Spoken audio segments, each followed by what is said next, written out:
Existem vários tipos de vício em drogas, álcool ou cigarro.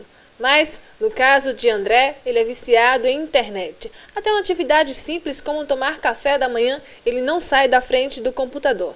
E isso tem trazido sérios problemas para a família.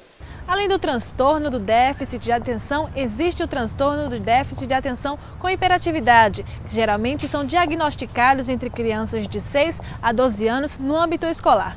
60% desses pacientes que apresentam essas características na infância continuam a apresentar na fase adulta, embora em um grau de intensidade menor. Mas, de acordo com especialistas, qualquer transtorno apresentado tem que ser acompanhado, e principalmente acompanhado pela família. É nesta época do ano que quem sofre de algum problema respiratório deve dobrar o cuidado. A fumaça das festas juninas e a mudança da temperatura prejudicam ainda mais quem sofre deste mal. Os especialistas alertam que é importante usar o medicamento corretamente e principalmente neste período.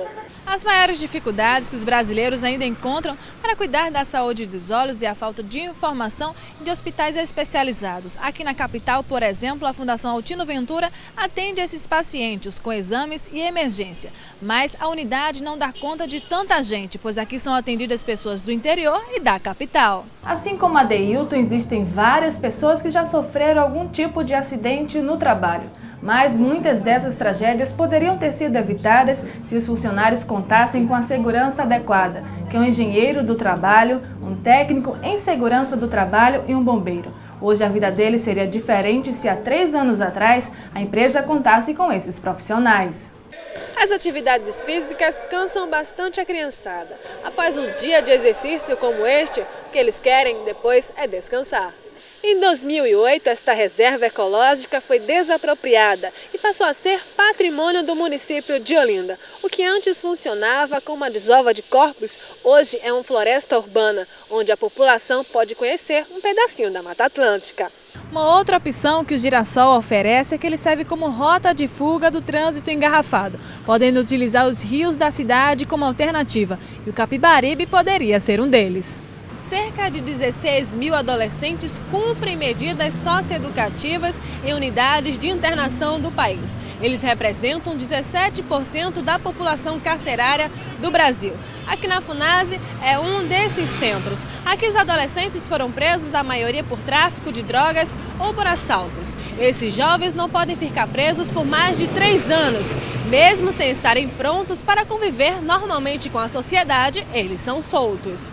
Pernambuco arrecada em média cerca de 20 milhões de reais por ano com agronegócios, o que se refere a 20% da produção pecuária leiteira de Uberaba, em Minas Gerais, que é a cidade que tem maior desenvolvimento e lucro no ramo. A disparidade é grande. Talvez o nosso estado nunca consiga alcançar esse índice, mas de acordo com especialistas, o agronegócio tem crescido no estado. As feiras têm feito com que o comércio informal cresça cada vez mais. Existem mais de 300 milhões de trabalhadores informais espalhados por todo o mundo. Só aqui no Brasil, eles são 30 milhões, o que representa 20% do PIB nacional e chega a arrecadar 650 bilhões de reais, o que muitas vezes chega a ser comparado com o PIB da Argentina. E se acontecer algum problema com um brasileiro no exterior, como perder o passaporte, ter problemas burocráticos ou com a justiça? O que muitos não sabem é que os brasileiros têm consulado em vários países e lá eles receberão todo o suporte necessário até voltar para o Brasil. –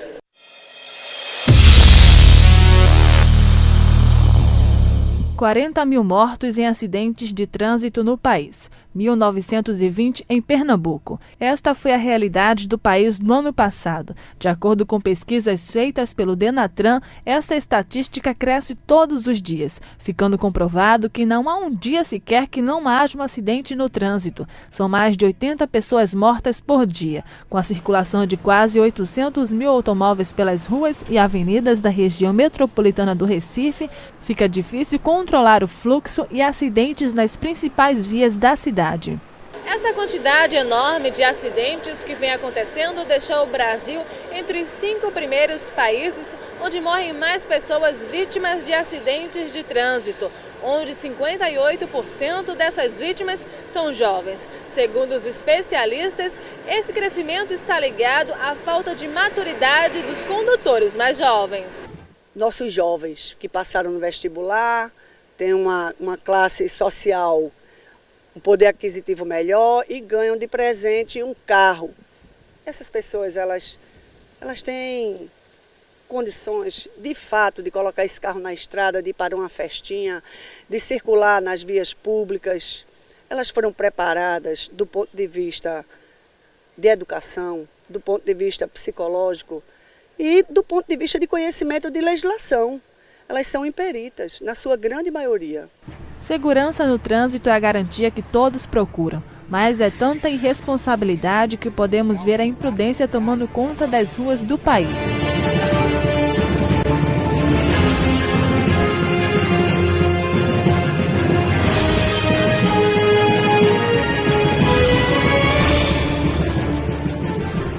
Um dos fatores que aumenta o índice de acidentes nas rodovias é o estresse.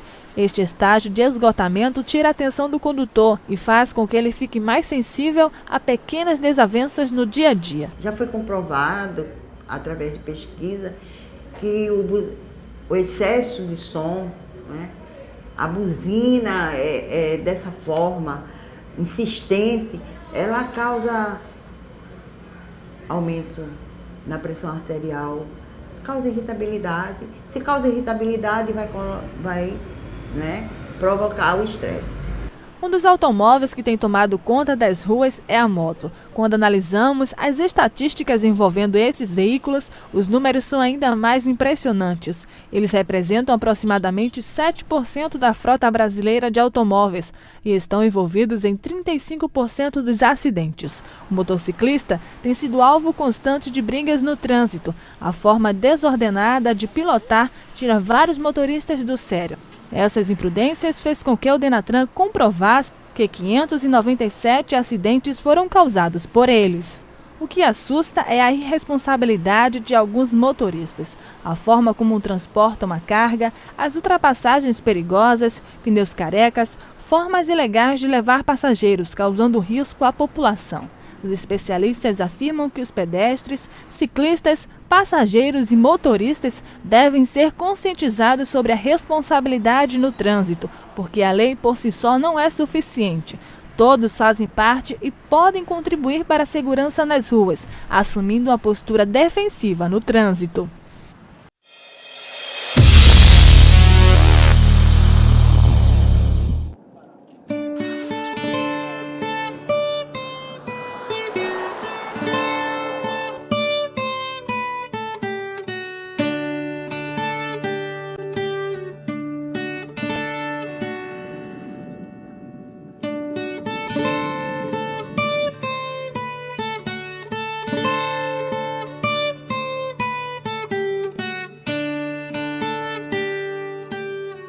A falta de chuva tem castigado vários estados do Nordeste. Quando chega o período de estiagem, muitos agricultores sofrem com a seca. A dificuldade para alimentar o gado é o maior desafio que eles enfrentam.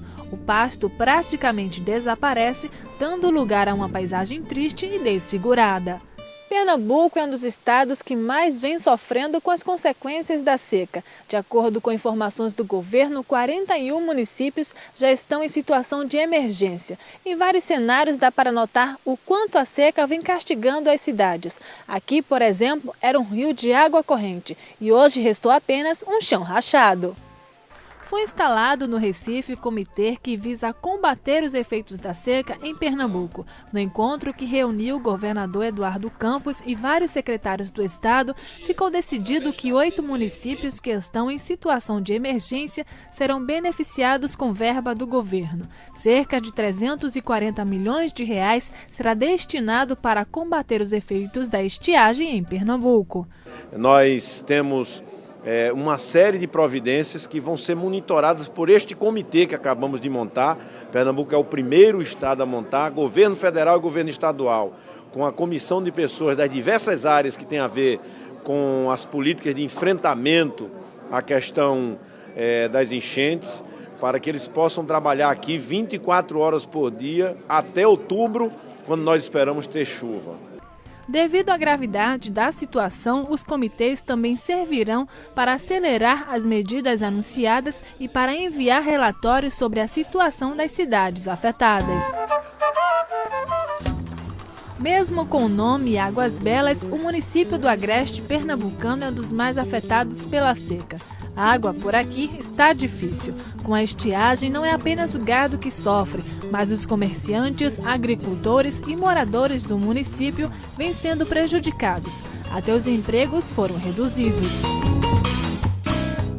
Este é o cenário de muitas cidades que estão sofrendo com a seca no Nordeste. No município de Águas Belas, um único agricultor perdeu 5 bois de uma única vez. E isso tem mexido com a economia da cidade. A seca aqui no nosso estado, no município, está assolando há muitos dias, né? E a falta de alimentação para o gado, a falta d'água, tudo isso encarreta, né? E o gado vai enfraquecendo e morre de repente. A primeira decisão nossa foi decretar estado de emergência. E segundo, a gente está contratando carros-pipa para ajudar os agricultores, que um grande problema agora é água, principalmente água potável para beber e também para os animais. E estamos tomando outras atitudes, né? Limpando barragens que estão soterradas, construindo cisternas para os agricultores e também buscando apoio externo, né? Junto ao governador do estado, junto ao governo federal, para que a gente possa também encontrar uma alternativa emergencial para que os agricultores possam salvar seu rebanho.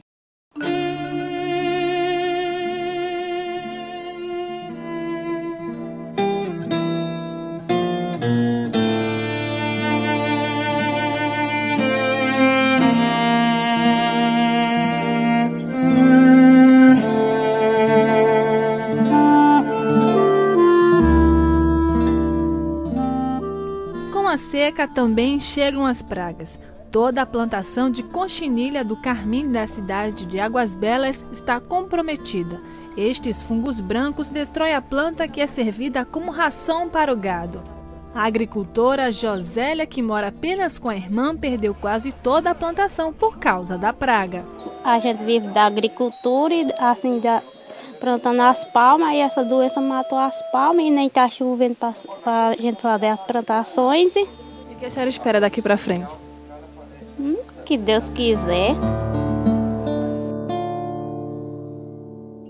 O município de Águas Belas vive a pior seca dos últimos 30 anos. Segundo o prefeito, todos os dias são disponibilizados carros-pipas para que os agricultores prejudicados pela seca possam ter uma melhoria na safra. Aumentou o volume de recursos para a contratação de mais carro-pipas.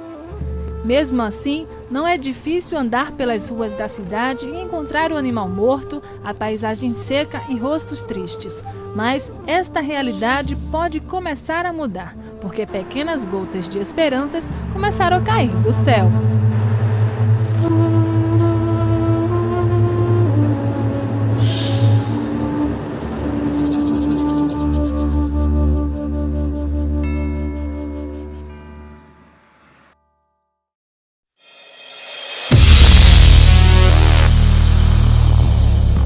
Fotos, frases, pensamentos, comentários, vídeos. Esses itens são postados todos os dias por milhares de usuários de várias redes sociais. Mas é preciso saber o que se está postando. Muitas vezes, esse compartilhamento de dados pode trazer danos irreversíveis. O empregado ele tem a liberdade constitucional dele publicar e veicular imagens que ele entenda como do gosto dele. No entanto, é importante que o empregado também tenha em mente a necessidade de levar em consideração o bom gosto, o bom senso, uma certa cautela no que ele vai publicar, seja em opiniões textuais, sejam em imagens. Muitas empresas permitem o uso da internet dentro do local de trabalho, mas algumas delas proibiram o uso para evitar problemas futuros. Um dos casos polêmicos que envolve redes sociais e empregados é da enfermeira Cláudia Potes, que trabalhava aqui neste hospital particular em Olinda. Ela foi demitida por justa causa em 2009, acusada de denigrir a imagem do hospital, postando fotos na rede social com a equipe de trabalho durante o expediente na unidade de terapia intensiva UTI. De acordo com a diretoria do hospital, que não quis gravar entrevista, os comentários sobre a unidade e sobre os pacientes internados foram considerados de mau gosto. Se o empregado ele deseja mudar de carreira, se ele pretende entrar em uma nova empresa, ou se ele está em vigência um contrato de trabalho, ele também deve ter o cuidado do que ele vai colocar no perfil da rede social. A demissão por justa causa, além de prejudicar o currículo do profissional, o penaliza com a perda do aviso prévio e o abono de 40% do FGTS. No caso da enfermeira, ela recorreu da decisão da Justiça, mas teve o pedido negado. Este advogado explica que a demissão por justa causa deve ser feita assim que o funcionário cometer o erro, porque depois vai perder a validade. Uma vez o empregador tomando conhecimento de uma falta grave do empregado, ele deve aplicar a pena de forma imediata. No caso da trabalhadora que foi demitida de um hospital e o Tribunal Superior do Trabalho entendeu que estava correta essa demissão por justa causa, ela estava se comportando dentro do ambiente de trabalho com brincadeiras, com comentários de mau gosto na rede social e, na realidade, isso aí é uma coisa que é intolerável.